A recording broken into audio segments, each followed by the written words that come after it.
మహేశ్వర నియోజకవర్గానికి సంబంధించిన రేషన్ కార్డులు ఇవ్వడానికి గౌరవ మంత్రి గారు శ్రీధర్ బాబు గారు రావడం జరిగింది, సంతోషం. కానీ రేషన్ కార్డులు ఇస్తున్నప్పుడు కూడా పార్టీ పరంగా ఇస్తున్నట్టు ప్రోటోకాల్స్ పక్కన పెట్టి పార్టీ పరంగా ఉన్న మాజీలను అందరిని కూడా తీసుకొచ్చి స్టేజ్ మీద కూర్చోబెడితే ప్రభుత్వ కార్యక్రమం అని చెప్తున్నారు మంత్రి గారు, ప్రోటోకాల్ పాటించాలని రిక్వెస్ట్ చేయడం జరిగింది. అయినా కూడా మంత్రి గారు ఇగ్నోర్ చేసి దాన్ని స్టేజ్ మీద వాళ్ళని అందరిని అట్లే కూర్చోబెట్టడంలో ప్రయత్నం చేయడంలో నేను బైకాట్ చేసి బయటికి రావడం జరిగింది. నాతో పాటు ఉన్న వాళ్ళందరినీ ఎన్ని రకాలుగా పోలీసు వాళ్ళు మా కార్యకర్తల మీద దాడి చేసే ప్రయత్నం చేశారంటే నిజంగా దాన్ని బాధాకరం. మా పోలీస్ సంబంధించిన మా సోదరులు కూడా విజ్ఞప్తి చేస్తున్నా, ఏదైనా కూడా సమస్య వచ్చినప్పుడు రెండు సైడ్లు ఉన్న వాళ్ళని కంట్రోల్ చేసే ప్రయత్నం చేయాలా, కానీ ప్రతిపక్షంలో ఉన్న వాళ్ళను దౌర్జన్యంతో గెంటేసే ప్రయత్నం చేయాలనడం మాత్రం చాలా తప్పు. నేను వెళ్తున్నానని చెప్పగానే ఏసీపీ గారే నన్ను బయటికి తీసుకొచ్చే ప్రయత్నం చేశారు. పోలీసు వాళ్ళని అడ్డం పెట్టుకొని ఎన్ని రోజులు పాలన చేస్తారనేది ఖచ్చితంగా ప్రభుత్వం ప్రశ్నించుకోవాలి. ప్రజాపాలన అంటే పోలీసు వాళ్ళని పెట్టుకొని కార్యక్రమాలు చేయడమే ప్రజాపాలన. మా జర్నలిస్ట్ సోదరులు నా కార్యక్రమం అంతా నాతో పాటు ముందుకు వస్తున్నారని జర్నలిస్టుల మీద కూడా దాడి చేసే ప్రయత్నం చేస్తున్నారు. జర్నలిస్టుల మీద జరిగిన దాడిని ఖండిస్తూ ఉన్నాను. ఎందుకంటే ముఖ్యమంత్రి గారు మాట్లాడుతూ మొన్న చెప్పారు కదా, జర్నలిస్టులను చూస్తే చెంపల మీద చల్ల కొట్టాలనిపిస్తుందని. అది కాంగ్రెస్ పార్టీ సంస్కారం.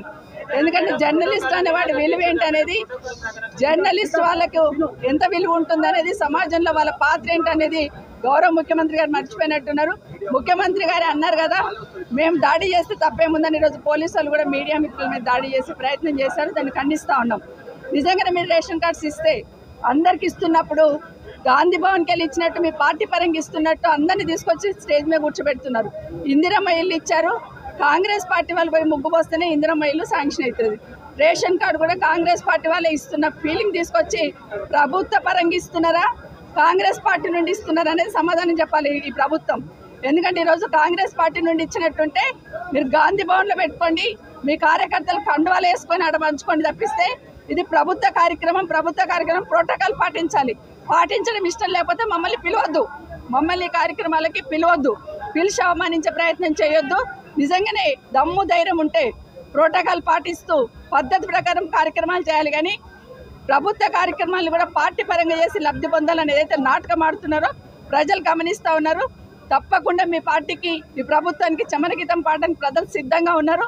మీరు ఇస్తున్న రేషన్ కార్డులు ఈరోజు నేను చూస్తే కందుకూరులో 117 రేషన్ కార్డులు, మహేశ్వరంలో 230 రేషన్ కార్డులు, బాలాపూర్ మండలం అంటే బడంపేట, మీర్పేట, జల్పల్లి అంతా కలిపితే 1300 రేషన్ కార్డులు, అన్ని కలిపితే 1700 రేషన్ కార్డులకి 1700 రేషన్ కార్డులకి ఇంత డబ్బా కొట్టుకుంటా ఉన్నారు.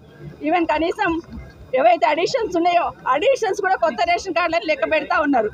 ఇంత హంగామా ఎందుకు? స్థానిక సంస్థల ఎన్నికలు వస్తున్నాయి కాబట్టి ఇవన్నీ హంగామా చేసే ప్రయత్నం చేస్తూ ఉన్నారు. ప్రజలంతా అమాయకులు కాదు. తప్పకుండా ఈ ఎన్నికల్లో మీకు కర్రు కాల్చి వాత పెట్టడం తప్పకుండా జరుగుతుందని కాంగ్రెస్ పార్టీ వాళ్ళు తెలియజేస్తా ఉన్నారు. ప్లాన్లు ఉన్నారు కాబట్టి బెటాలియన్ పోలీసు వాళ్ళని దించారు. బెటాలియన్ పోలీసు వాళ్ళు ఏమవసరం రేషన్ కార్డులు పంచడానికి? నిజంగానే రేషన్ అర్హత ఉన్న వాళ్ళందరికీ ఇవ్వమంటున్నాము, ఇవ్వండి, మేము స్వాగతిస్తాము. కానీ కార్యక్రమాన్ని డిస్టర్బ్ చేయాలన్న ఆలోచనతోనే, మీరే డిస్టర్బ్ చేసుకోవాలన్న ఆలోచనతోనే ఉదయం 9 గంటల నుండి బెటాలియన్లు దించారు పోలీసు వాళ్ళను. 4-5 సిఐలు, ఏసీపీ, డీసీపీ. ఎందుకు ఇది?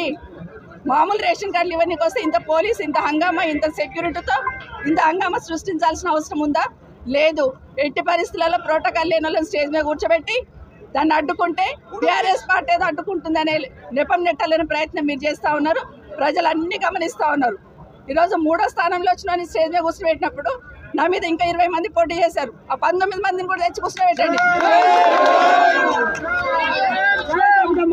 3వ స్థానంలో వచ్చిన ఆయన ఎట్లా కూర్చుని పెడుతున్నారో ఇంకా 19 మంది పోటీ చేసిండ్రు నా మీద, వాళ్ళందరినీ కూడా తెచ్చి కూర్చుని పెట్టండి. అప్పుడు యాక్సెప్ట్ చేద్దాం. అట్లా కాకుండా మీకు గాంధీ భవన్కి వెళ్ళి ఇచ్చినట్టు మీ